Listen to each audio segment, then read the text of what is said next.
Ladies and gentlemen, welcome into the B Team podcast. I apologize. Right when we started the countdown, I swallowed spit down the wrong pipe here. We are brought to you by Drake's Place, part of the Splitting Hairs podcast group, and Jackrabbit Illustrated. We're also brought to you by our other title sponsor, Cottonwood Bistro, and we are part of the FCS Fans Nation network of podcasts. But again, sorry for the red eyes and the hoarse voice. Toss it over to you, Ben, while I try to fix myself here. What's up, guys? Good to see you.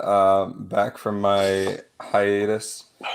I went on a long trip and had some fun, but talk about it a little bit.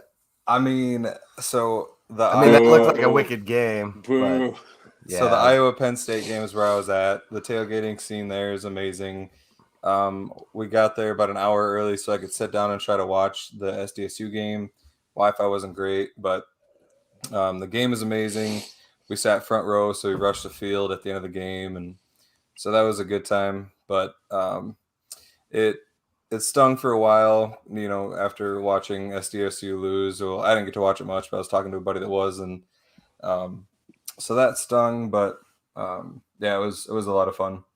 And then on Sunday we went to the Vikings game. That game was nuts too, and then on Monday night we went to a concert. So. Big weekend, but wow. I'll take some of the blame for SDSU losing since I wasn't there to cheer them on. But I'll take some too because I put blue shit in my beard. Oh, blue stuff in my beard. Well, and I'll take a little bit. I didn't play my customary song going into the tailgate, and I didn't play it until later at the tailgate. But I think it's mostly Ben's fault. If we're being honest, it's mostly Ben's fault. I'll take it. You forgot your flagpole standard too, so yeah, I forgot my flagpole stand. It was a hot mess. I mean, to be fair, I had just moved into the house 3 days before. To be fair, you know. But it's that was a rough game. It definitely didn't lack in entertainment. But that game was it. It felt like in that first quarter, even though we were killing them, that not scoring on those touchdowns on those drives could come to bite you.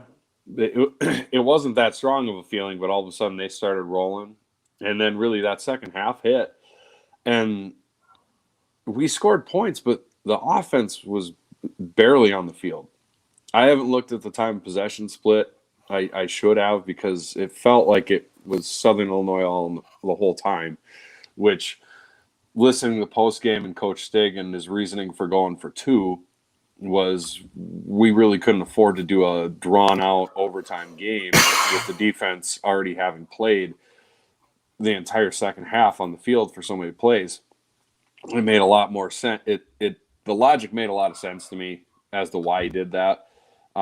Because what, are you going to put him out there for 4 more? And I mean, that would just the way that game went wasn't a good fight at that point, personal opinion. So it made sense to me. But yeah, that was tough to watch. It wasn't tough to watch. It was tough at the end, I should say, because it's not like it was like, it was bad football. Well, and I know so overall Sorry, go ahead, Ben. Go ahead, Chad. I just overall time of possession that you mentioned was even, but it was very lopsided early towards us and then towards them second half. So that attributes to what you were talking about with the defense being so tired. The third quarter, I think Southern Illinois had the ball for like 11 and a half minutes out of 15. Sheesh. And so that just is going to wear a defense down. And honestly, credit to them. I mean, they were doing a bunch of no huddle stuff to make it so that we couldn't sub guys in and out. And that's what you have to do against us to have a chance, I think. Otherwise, our guys are too fresh. And it's just kind of a weird game that way because, it wasn't because they were just dominating us, but it was because we had quick scores. We had, the return for a touchdown that was quick. And then the Pierre Strong 85-yard touchdown. And it's like, those are great things to happen, but it just doesn't give our defense a rest. Yeah, that Pierre Strong run I'm sitting next to Chad, and we're like, God, we need to run the ball Mm-hmm. and score. And Yeah. we need to run the ball and score. Well, we ran the ball and we scored like it was an 85-yard pass play anyways. And we're just like, yes, but also kind of a little tiny bit no. Too A much. little tiny bit no. Right. But yeah, I you mean, had literally said that right before that play. Like, we really need to grind out some clock with the run. And, we were having relative success with the run. And it seemed like, I don't know, it seemed like we were kind of trying to be too cute sometimes. And Oh, it certainly. seemed like we were really focusing on the pass because we thought they were going to try and take the run away, which they did try to do. But, I mean, we were fairly effective with the run, the plays that we were running, well. We had a couple missed blocks that really screwed up a play or two.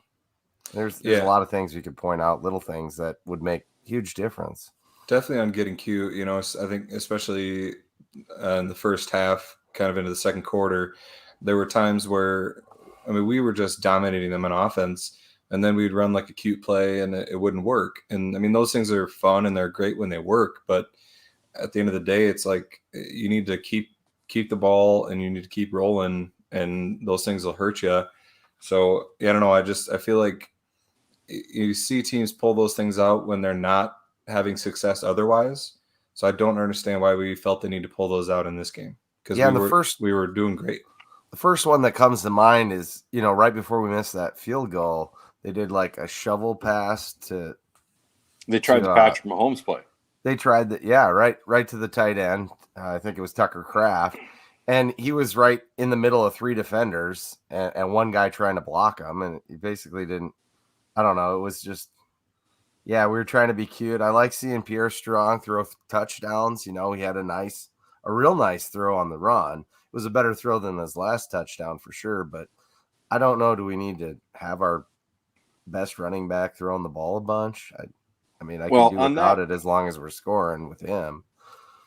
I think on that one there, you're just going to get up and try to get on him early in that play call, in that scenario. You just want to jump on him. And normally you'd think a 20-point game, the 20-point lead, you'd be pretty safe, especially with the offensive weapons we have and everything like that.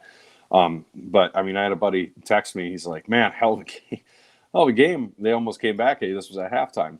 And I said, yeah, we should be killing them, but that offense is so explosive. And, it's really amazing to me, all the Jacks fans out there, who are watching us and watched that game. We did not play well. Like, there was just a ton of mistakes. There's tons of major mistakes that happen from, interceptions, turnovers, inopportune penalties, some calls and things like that. Like, across the board, there was a lot of things that really did not go well. And, I know from our standpoint as Jacks fans and things like that, it's a real bitter pill to swallow when that game happened, and it feels really bad on the season. But we got to remember, we played that poorly overall, really realistically, for 3/4 of the game, and lost by 1 point in overtime, going for 2 with a chance to win at home when against the number now 4 team in the nation, who, like, Southern Illinois is a really good team. There was a lot of plays that they made that were just plays. Like, you can't even be mad at the defensive back. That one-handed catch down the sideline that was ludicrous. We watched that play. Right, you watched that play happen live, and everybody was mad that they called it a catch, but then you watch the replay and you're like, holy shit, that was a catch. My God, that was incredible, And it was great coverage, too, so our defender couldn't have done much more. James Lee Clark says they should have ran the ball more to open up the pass. Yeah, I think so. I think a little bit of this game, I don't know about you guys, but this game to me had a lot of a feel about a lot of feel like the UND game. Except I think Southern Illinois is far better than UND was last year, where we kind of fell in love with ourselves a little bit, even though we had success with the running game. Now, we do have to remember 85 of Pierre's 168 yards or so came from one play. So outside of that, we had 85 yards rushing, and he ran the ball 99% of the time. Amar got a couple carries. We weren't just absolutely bulldozing them with the running game. It's something that's important to remember. But yeah, it did feel a little bit like we fell in love a little bit with being tricky and things like that. Yeah, and you mentioned the UND game. That was one where they just had a lot of things go right, and I think that is very similar to this game where Southern Illinois had a lot of things go right. They had, a missed kick and then a very low. I mean, we can call it a block kick, but that was basically a missed kick too because it was way too low.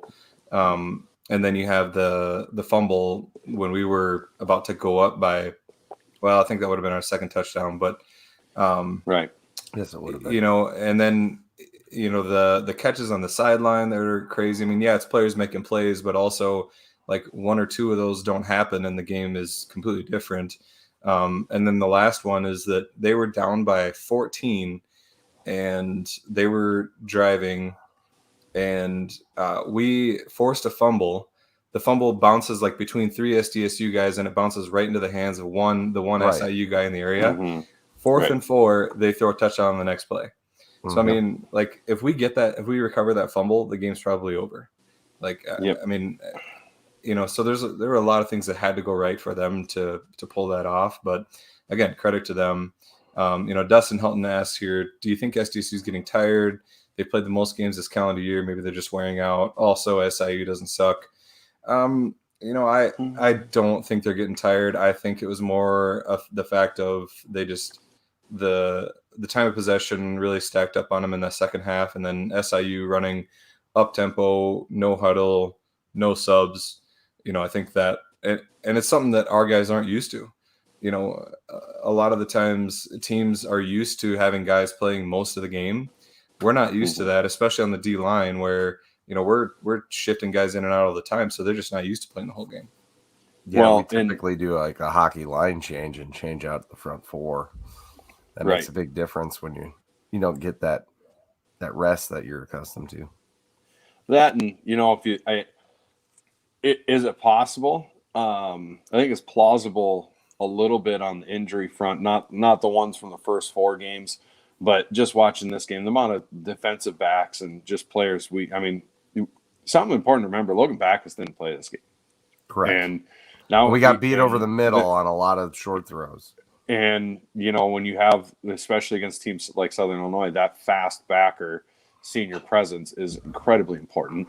But, that his injury is one where I haven't really heard him say what it is, but he's flying to Western Illinois and he might play. Now, that sounds to me like it might be a wear and tear injury that he might be battling the rest of the season, and then the amount of I swear to God, if we're using the cramping thing to slow down plays, like somebody's got to say that's. I don't think gross. we are. Though. You guys mentioned that. I don't know if it was that. Like we had dudes down a lot, and some of them were for sure real deals.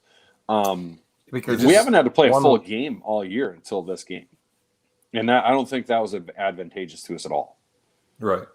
No, I agree. You guys mentioned that when I rewatched it, I just didn't. The times that they happened, it just wasn't. It wasn't that. Those are real. If anybody watched the Iowa Penn State game, Penn State did that like completely on purpose. Every time Iowa got a 10+ yard play, Penn State guy would be down with a cramp. He'd hop up. He'd be back in the next play. It was egregious. But anyway. Scott Russ says, agreed, we need to clean it up now. Meat grinder schedule's coming. Glad we got this loss out of the way now. Yeah, I mean, it's humbling. I mean, it's gotta humble the guys. I think, going to the championship, having everybody back, I think our guys were, thinking pretty highly of themselves and rightfully so, but you gotta realize that you're going to get everybody's best shot now. And so, we got to kind of refocus and regroup. That's super truthful, and especially, I mean, think about how the season started. The Colorado State game everybody was incredible. Like, I don't think it was necessarily the best this team could play. It's certainly the best we've played all season. and it showed exactly how good that could go. While Ben tries to avert the camera while he goes and swipes another beer from the fridge quick. But no, and then like kind of progressively, right? The performances, we were winning by a lot, but it seemed like things got looser, for lack of a better term, a little bit less focused. The penalties started to occur that were not necessary to have happen. The offense wasn't as sharp, things like that. So I think I think this was very much, I don't want to call it a good loss because that makes the rest of the season to get even a top 4 seed pretty difficult with how good the FCS is this year. But I think this could be something that we look back on and go, that wasn't the worst thing that have happened. It's certainly a wake-up call, that's for sure. And I hope the team uses it and actually cleans up those penalties, because we thought maybe they'd do that with the Dixie State game with as many penalties and as sloppy as we played there. But, obviously they didn't clean it up enough. And there's so many missed opportunities that would have changed the game because it was such a close game. Stig says, 1 to 3 plays that make the difference in the game. Heck, we had half a dozen of them that we could have changed the entire game with. It sucks to lose one like that for sure, because you're so close to winning. But I don't know. I guess we got second seed last year with one loss, but just the way we lost, I think that's what's dropped us so far in the polls on this one. We were up so far in that game. And like you pointed out in the stands, we weren't really comfortable with the game and felt that the tempo was, or not the tempo, but the momentum wasn't really necessarily there, even though we were up by that much. And that momentum's a big part of football, and they got it. And you talk about plays that change the game. I referenced that fumble that we had in the red zone where it looked like kind of a broken play, like Strong and Oladokin bumped into each other. Mm-hmm. Did they not have review for this game? They did. I think they reviewed it. I just watched that play, and Chris reached out with the ball, and if he wouldn't have done that, it wouldn't have been a fumble. So he ran into him, got around him. But did they actually review it? They didn't. I don't think. Oh, did they? Did. I don't think said so on the. Well, maybe they didn't, but he clearly fumbled on the broadcast. They didn't say that they reviewed it, and the one replay that I saw, he was reaching out, and I swear his knee was down before the ball came out. But that is just weird to me that they didn't review it, and maybe that was only in the broadcast. But then that the helicopter play where we knocked the ball out of that guy's hands, how did that not get reviewed? I don't know. I know it is part of the Valley's I don't know, media, or it's part of the Valley bylaws or whatever for broadcasting your home games. You've got to have certain definition cameras, yada, yada, yada. And one of them is you have to have replay capability for all your games. Yeah, so I know it was available. I think they did replay. They did do a replay. That game, and James E. Lark. Sorry, James. James E. Lark Jr. says, we already knew they were going to lose one game. I see the Jacks win the rest of the schedule. And, realistically, I didn't. I picked us to go undefeated, I think. And when Ben and I were talking about that, Ben didn't pick a loss. I think, Ben, you might have picked this game. And I don't know. Looking back, picking this game, if someone were to pick us to lose a game, this one makes the most sense, because I can't remember anyone who's played within a calendar year the same team 3 times. I mean, this is well less than a calendar year realistically. I think this is 7 months that we've played them 3 times, something like that. So in 7 months, we played them 3 times, smoked them, hurt their pride, beat them in a real close game and came back on them. And then, you got a good team 3 times that's real motivated. And let's be honest, they're probably more motivated over this game than we were, because we didn't have the bitter taste in our mouth from losing to them. They had it for us. There was no way they were going to let this one go without a fight. We should have known that before, even if it was 20-0. So this makes sense. The only thing that normally a 1-loss season, you still got a really good shot at a top 2 seed. But if you look across the subdivision right now, there is a lot of really high there compared to normal years. There's 6 to possibly 10 teams who could have a top 8 seed argument. So getting a top 2 seed is going to be incredibly difficult. Yeah, and it gets real interesting because Southern Illinois avoids playing NDSU this year. Mm-hmm. And so and with those USD, who looks begrudgingly decent. Right. And so Southern Illinois, the rest of their schedule isn't that bad. I don't know if I can call it cakewalk. They got Northern Iowa on there at Northern Iowa, so that one's definitely not a cakewalk. Yeah, it's not a cakewalk.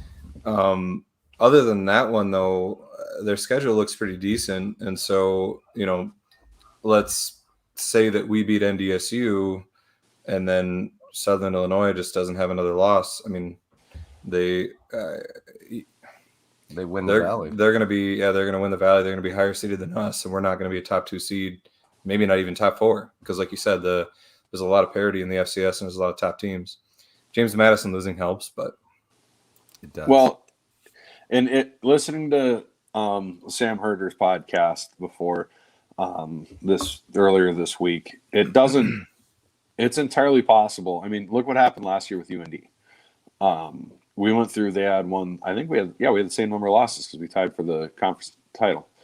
They beat us. They had one loss, but we won out and were far more impressive at the end of the season. We got the higher seed than them. So it's entirely possible that could happen.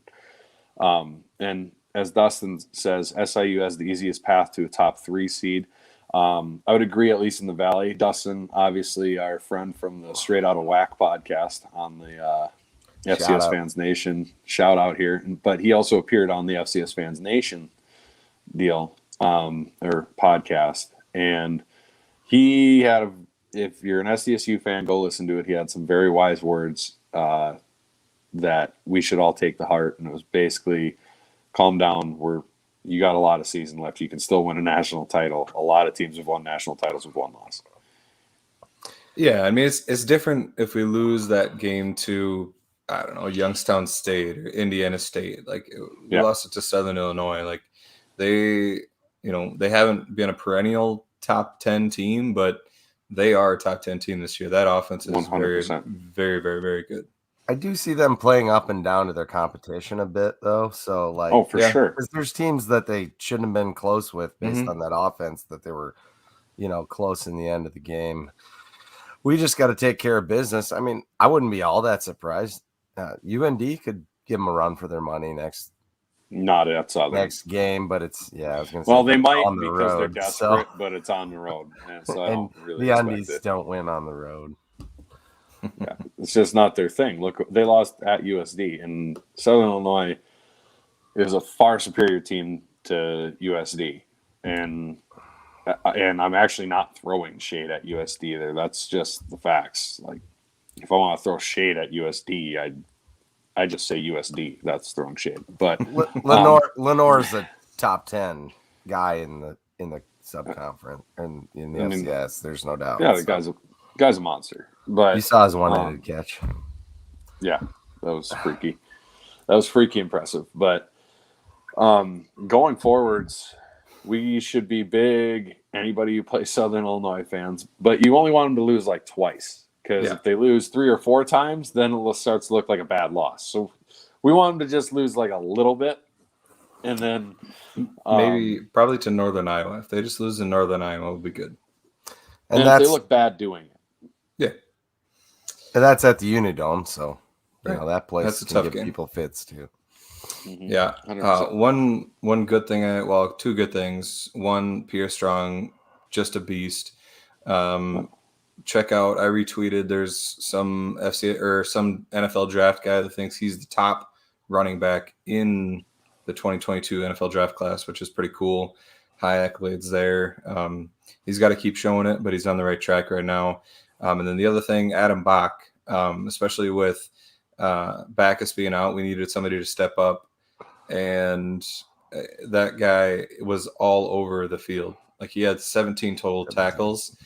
And, man, he was flying everywhere. So kudos to him, and he's really fun to watch right now, and he's kind of the next up and coming stud linebacker, like it seems like we always have. You can't really say anything bad about our defense. They stepped up every time we needed them to, and they played lights out for that game. Yeah, I mean, the one thing you got to say is we were in the right position to get the quarterback in the backfield, and we just didn't hold on to him.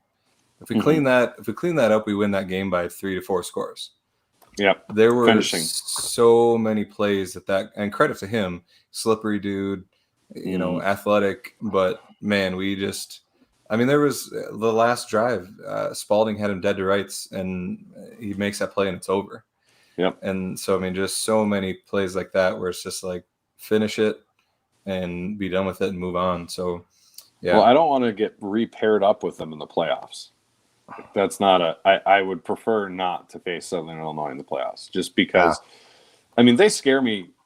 I think we're a better team than them, obviously, but there's years where we're a far better team than them, and they still give us a run for our money with their offense. And so I would prefer to avoid that team if we could. They've always had a good offense, but this year is different. Like they've got legit running backs, and they've got a quarterback that can scramble and throw fairly well, and they've got stud wide receivers that, like, all he has to do is throw it up at the sideline and they go make a play. And when you've got that, like, you can score 40, 50 points a game, and other teams just got to keep up with you. So they're tough to stop. Yeah, Josh Hoffman said Nick Baker's Doug Flutie 2.0. He played well. And shout out to Robert Drake. Yeah, the man, the legend. Yeah, one of our sponsors. Hey, man, how's it going? Sam Houston, he says, has the easiest path to top 3 seed. Hard to argue against that. If you guys are wondering, he is the Drake of Drake's Place. So he was our first title sponsor. So number 1 in my heart. Anyways, get down there. He's got the Jackrabbit theme menu.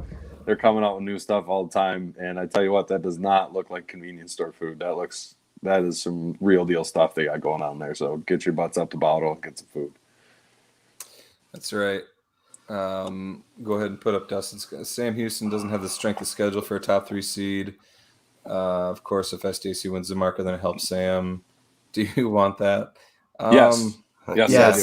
Yes, we all do. We know you hate Sam, Dustin. We get it. But I would sacrifice every bison soul on an altar for even if it did help Sam wins. I don't want to actually.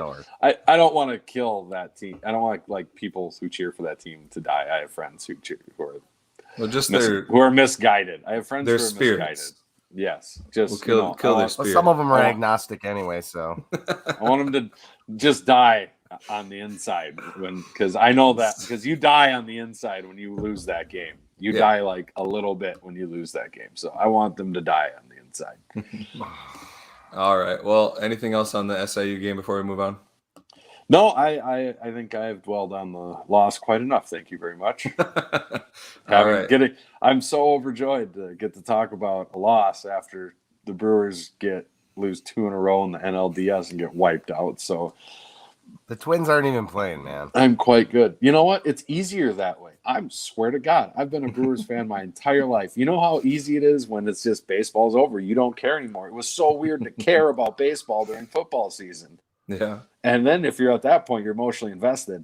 So now I'm actually putting effort in, and then to have them lose, it's like just be 500 and suck if you're going to be that way. God damn it. I'm still bitter. I'll get over it around April. But anyways, not bitter about football yet. Well, what I am bitter about is our picks. I'm going to blame you for all of these. We gone and went 1-5 against the spread. Oh, both of us? Yeah. Yeah, if you do that, not great, Bob. I hope nobody followed our picks, which this fantastic segment, the B team picks, which normally is great, but we'll do better this week. It is brought to you by Jackrabbit Central and Shenanigans Pub. Jackrabbit Central is awesome, as we always say. They have all the best Jack's gear. Shenanigans Pub is SDSU Central in Sioux Falls. Go to watch away games there and just go there all the time because they're a great place and they always got Jack stuff hanging around and just kind of makes you, honestly, it makes you feel like you're in Brookings a little bit just because there's so much Jack stuff around. So it's a cool atmosphere there.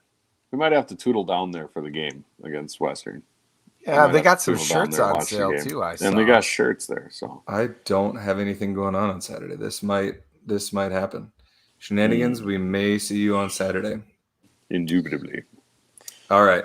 So we're gonna do free beer. we'll recap our picks quick. Villanova went to JMU's house and beat them 28-27. That was a very good game and a huge upset, just as big as the SIU over SDSU one, with really, really big implications. JMU's, do they even have a path to a top 4 seed anymore? Because their name's James Madison, maybe. Maybe. I mean, honestly, that's probably what it is. Because East Coast if bias. you go through, you look at the CAA. Delaware sucks without that quarterback. If you want to talk about a player that was his name, Henderson for Delaware, their quarterback, that dude who just he just kept getting up and taking a beating. I'm pretty sure he's hurt-ish. Like he's playing for like a couple plays, or he's like on a pitch count of plays, and depends on the game and how he's feeling. So that one certainly feels to me like hangover from the spring season. Like he might have something lingering from that game against SDSU. Honestly, I think like that honestly carried over on him because he got hammered so bad. And now he's just broken. So Delaware's not going to be ranked probably. I don't think they really have a ranked team that'll be ranked at the end of the year left on their schedule. So James Madison could be in some trouble. But on the flip side, Villanova could very well have a track to a top 4 seed because they don't have a whole lot of tough games left. Yeah, that is an interesting implication of that game. There was quite a bit of shakeup. There were those two, I guess 1 and 3, depending on what poll you're looking at. UC Davis also lost against Idaho State, which was, I mean, UC Davis must have been reading the headlines because everybody was like, oh man, UC Davis is going to be a top 2 seed. Like they got a straight path. And it's like, oh, see ya. But no. So they still lost cause some serious havoc. Yeah, and then numbers 10 through 13 also lost. So 7 of the top 13 teams lost. It was kind of a crazy weekend in the FCS.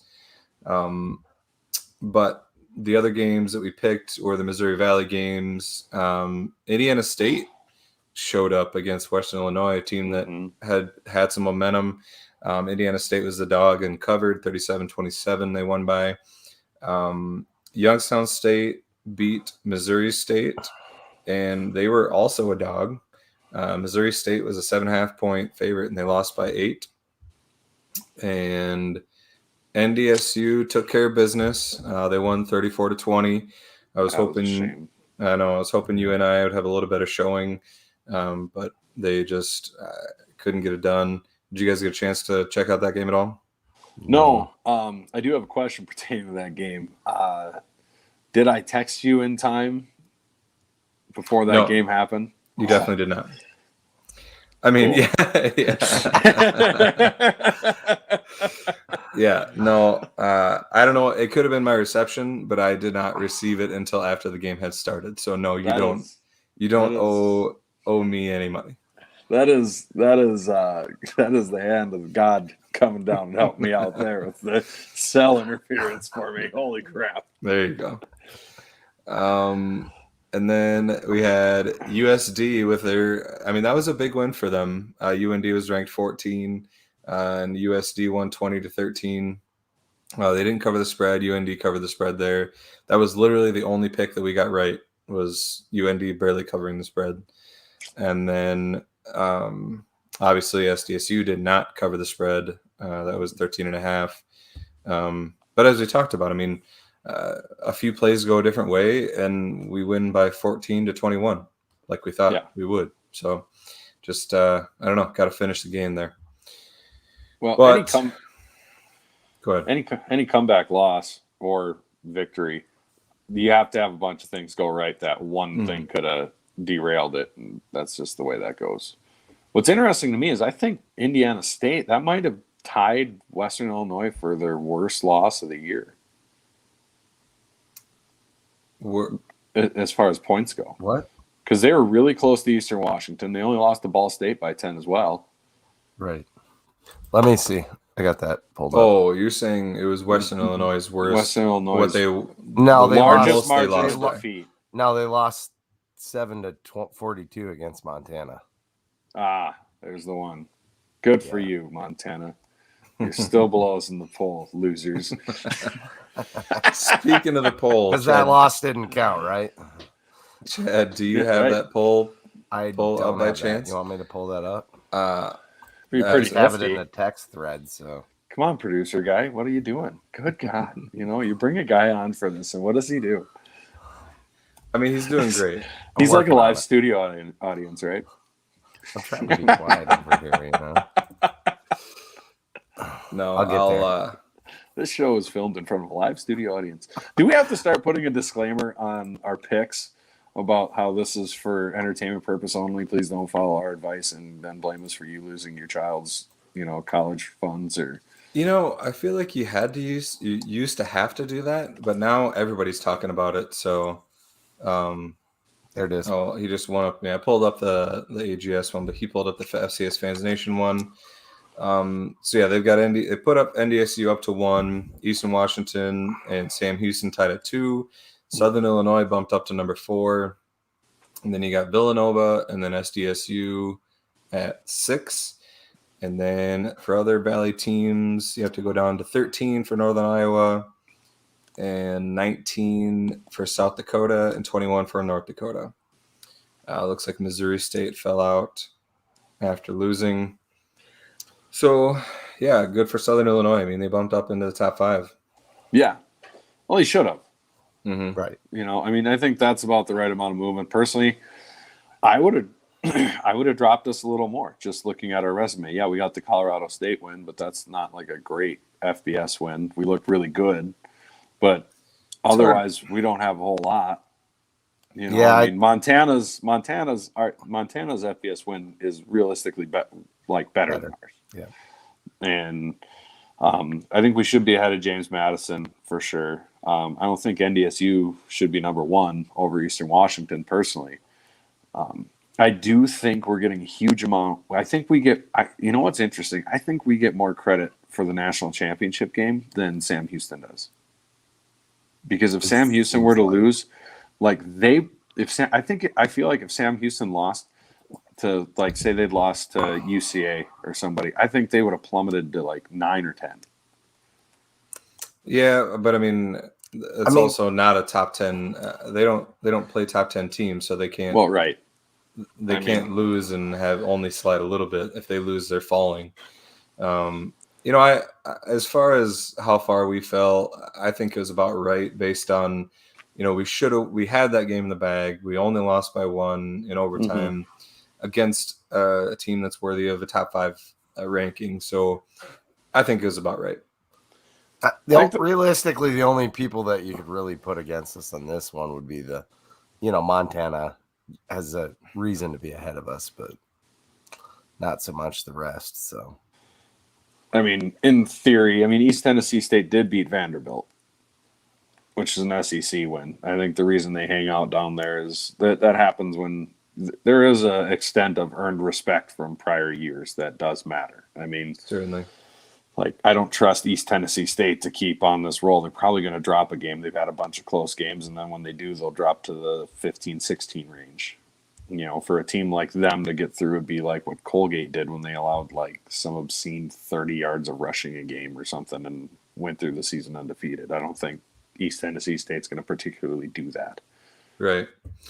So as far as picks this week go, we've got one out-of-conference game. It's Montana State going to Weber State. That's number 9 versus number 16. Mm-hmm. Montana State's only favored by 1.5. Going into that game, the only reason to me that's a little bit scary is because Weber State's just playing for their playoff lives at this point. we're not even talking to seed with them. Then this was a former top 10 team, and they're playing for their playoff lives just like UND is now at this point. So I'm really inclined. I'm going to go with Weber State, or not Weber, with Montana State, the other one, the Kitties. We're going to go with the Kitten Cats to take that one, and I think a little bit handily because Weber, they just don't have enough of an offense, and I don't think their defense is. I don't think you're able to rely on their defense like you were in the past because the FCS is that notch higher this year due to the COVID and everything like that. Yeah, no, I agree. Only at 1.5 there. I think it's a fairly easy pick for Montana State. If it was up above 3, I think it'd give you a little pause with Weber State being at home. But yeah, I'll go with Montana State there as well. I would take Montana State by 10. There you go. First Valley game we got is Indiana State, fresh off their win, going to Missouri State. Still not getting much respect, though, in the spread department. Missouri State's favored by 16 at home. I think this is going to be a get-right game for Missouri State. By 16 at home, yeah, I'll take the Bears. Why not? I think they're going to be pissed off. I don't know. I mean, that loss to Youngstown State doesn't look great. I mean, Missouri State was looking good, but I'll take Indiana State to stay within 16. I think they'll lose by 10 to 14. I'm with you on that.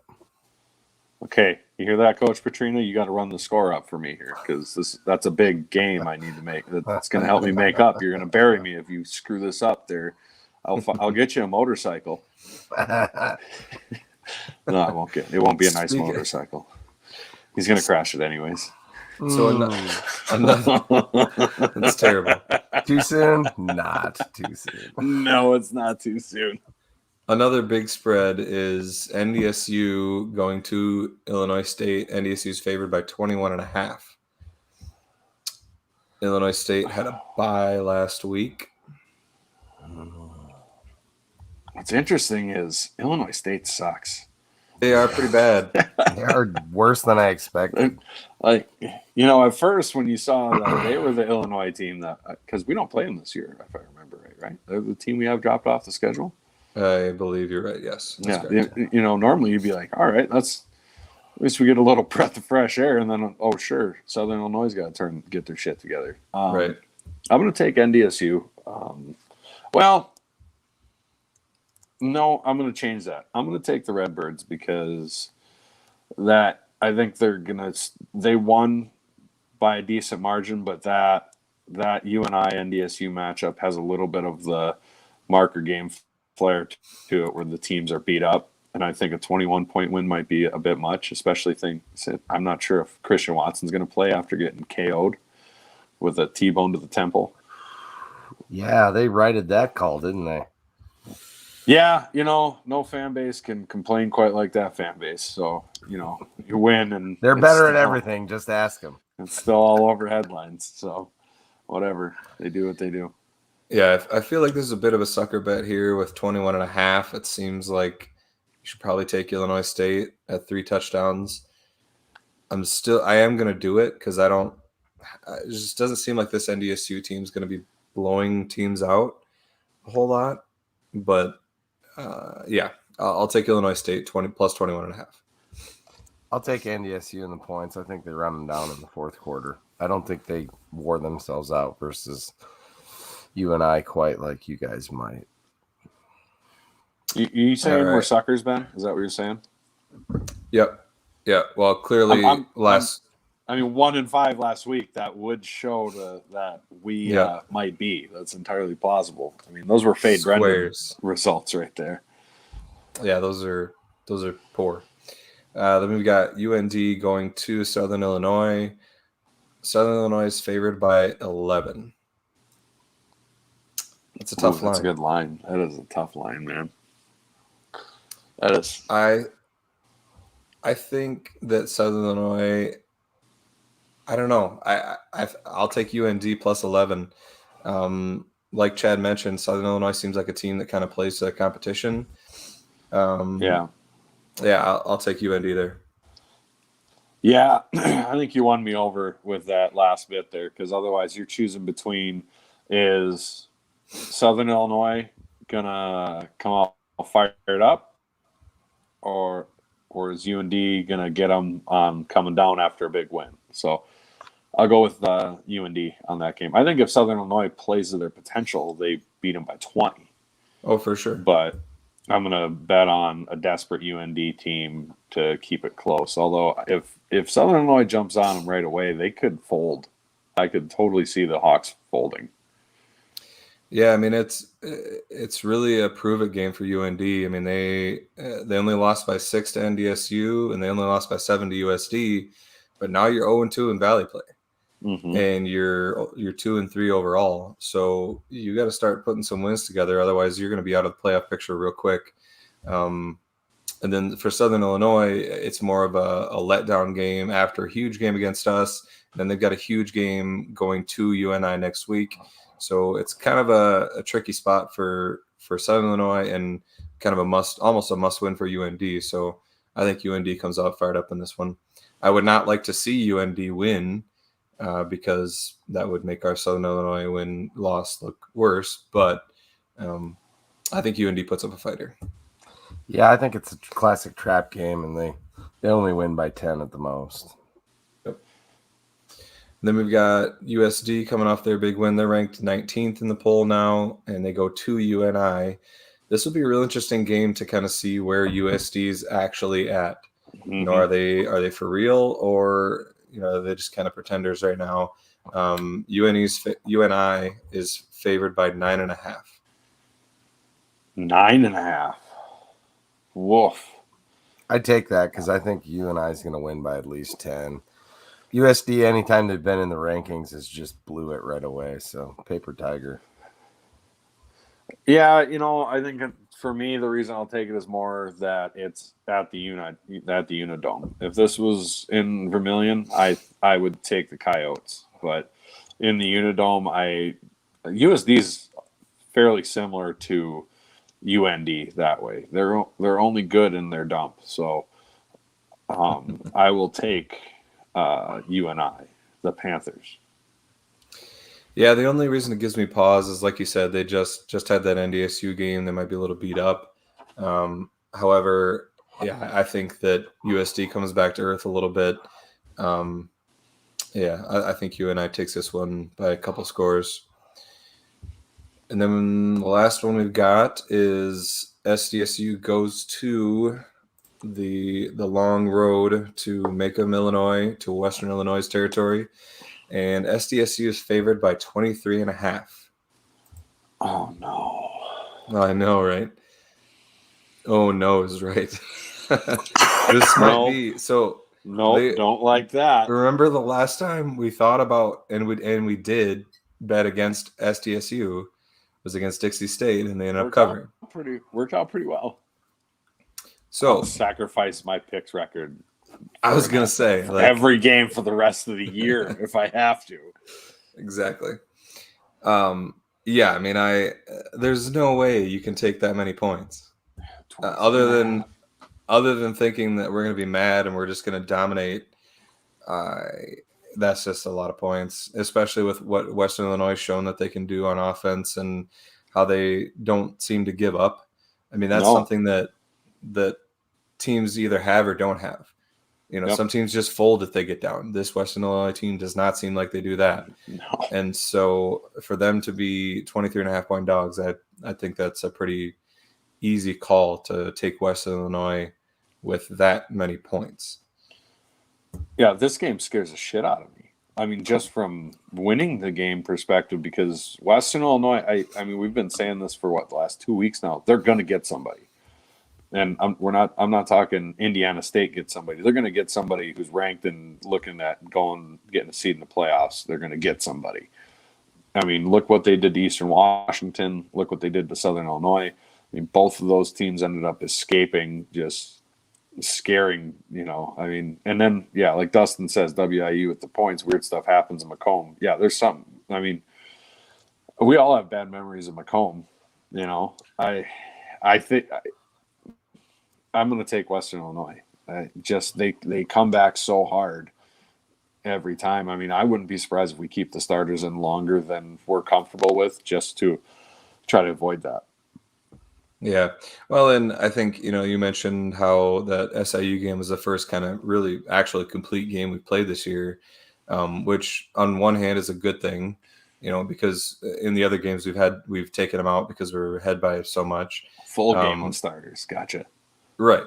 Yep. And so I think that it would be good to have another full game, just to kind of, I don't know, get our guys conditioned for that. Not that Game condition. Not that they can't handle it, but it's just like it's different when you play 3 games in a row that you're out in 2 or 3 quarters. I don't know. You might get a little tired in the fourth quarter and kind of look like we were a little tired in that fourth quarter. So, yeah, I wouldn't mind to see.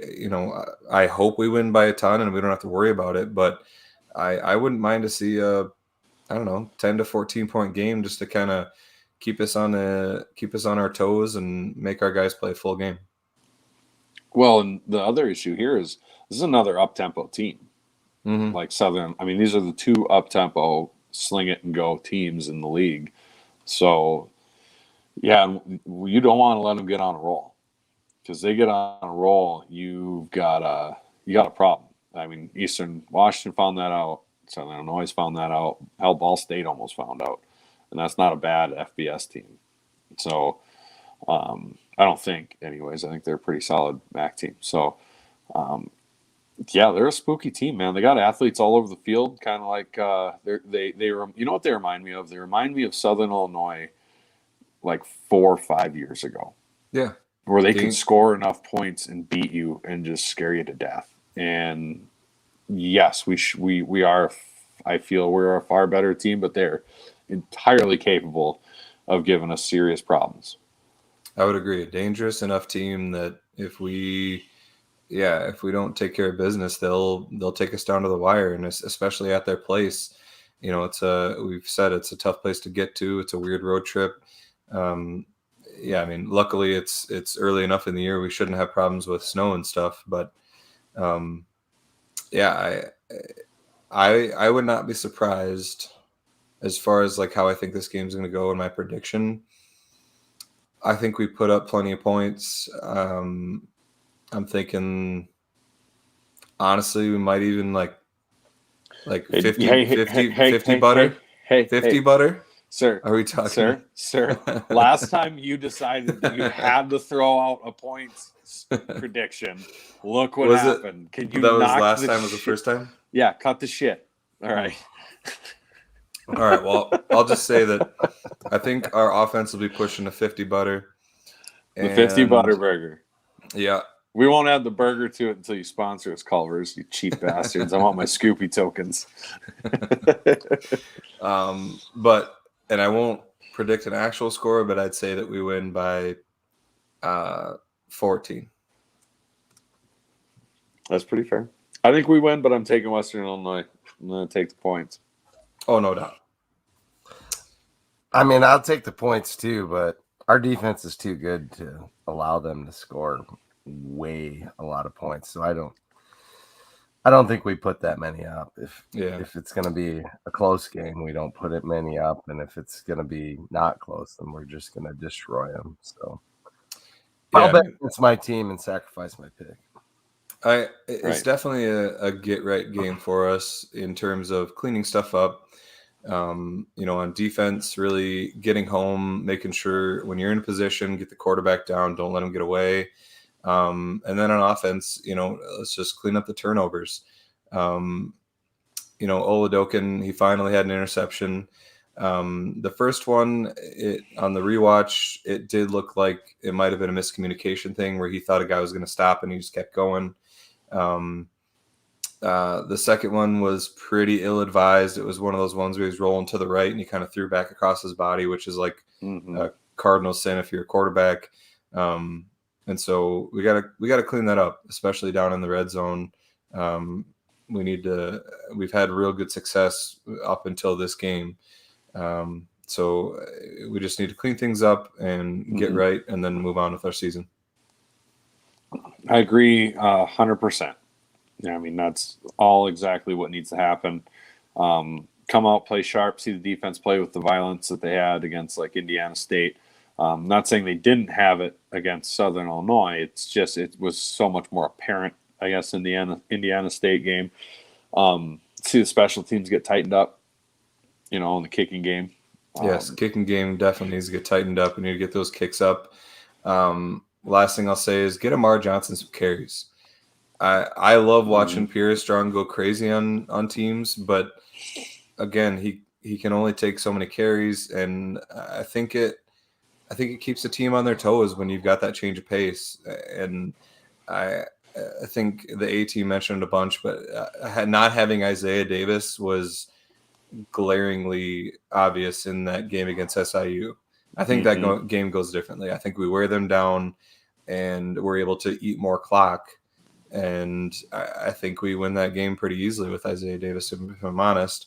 So that, I mean, yeah, the Gardner injury is big too, because he may have been able to, play some, and I don't want to say better defense because our guys played pretty good defense against those receivers. But the Isaiah Davis injury right now is looming large.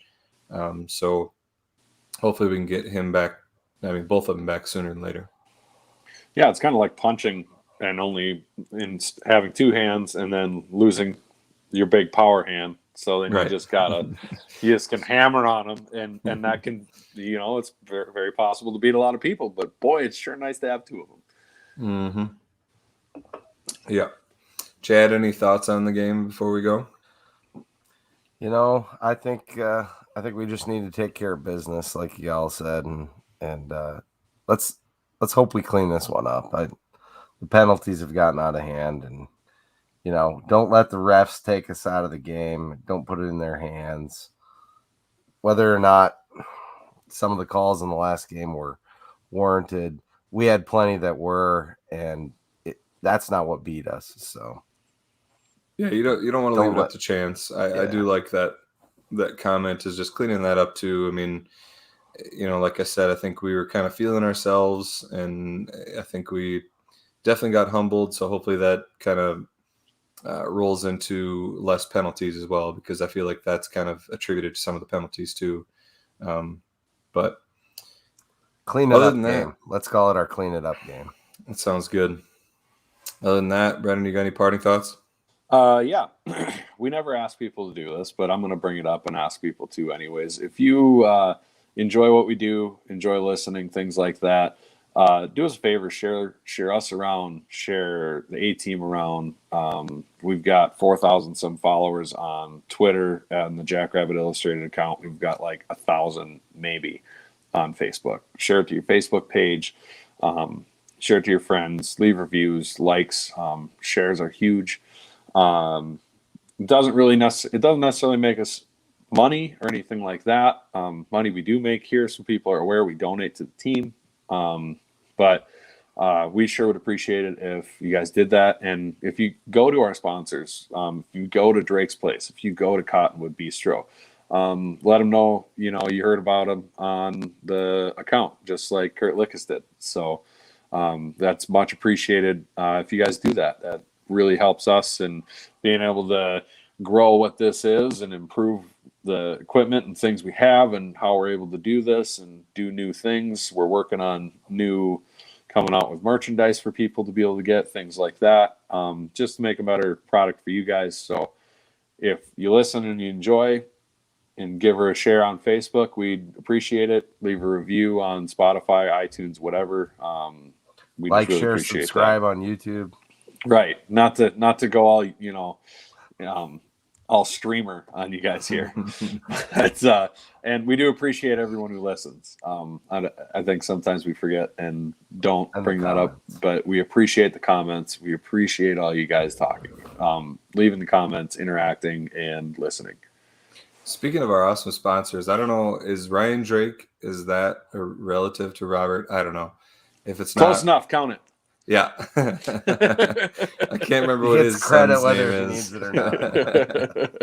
But he does have a good point. Oladokun needs to avoid negative Ryan. plays and throw it away if it's not there.